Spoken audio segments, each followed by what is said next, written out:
অবৈধ প্রেম ভালোবাসা কখনোই টেকে না। এ কথাটা আমার কথা না, আনিসুর রহমান আশরাফ হুজুরের কথা। শুনুন। অবৈধ কোনো ভালোবাসা টেকে না। পৃথিবীতে আজ পর্যন্ত, আজকের এই দিন পর্যন্ত অবৈধ প্রেম পীড়িত করে বিয়ে করছে এমন নারী পুরুষের জীবন মৃত্যু পর্যন্ত সুখের হয়েছে এমন একটা নমুনাও পৃথিবীতে নাই। একটাও নাই, একটাও নাই, একটাও নাই। আল্লাহকে নারাজ করে সুখ পাওয়া যায় না। আল্লাহকে নারাজ করে প্রকৃত ভালোবাসা পাওয়া যায় না।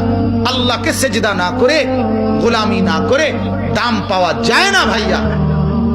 দাম যে আমার প্রতি আল্লাহর ভালোবাসা আসলে পুরা সৃষ্টিও আমাকে ভালোবাসবে। আর আল্লাহকে নারাজ করে মানুষের ভালোবাসা পাওয়া যায় না, মানুষের মহব্বত পাওয়া যায় না। ক্ষণিকের ভালোবাসা হলে সেটা স্থায়ী হয় না, টিকে না। কোনো জোর জবরদস্তির ভালোবাসা হইতে পারে কিন্তু সেটা টিকে না।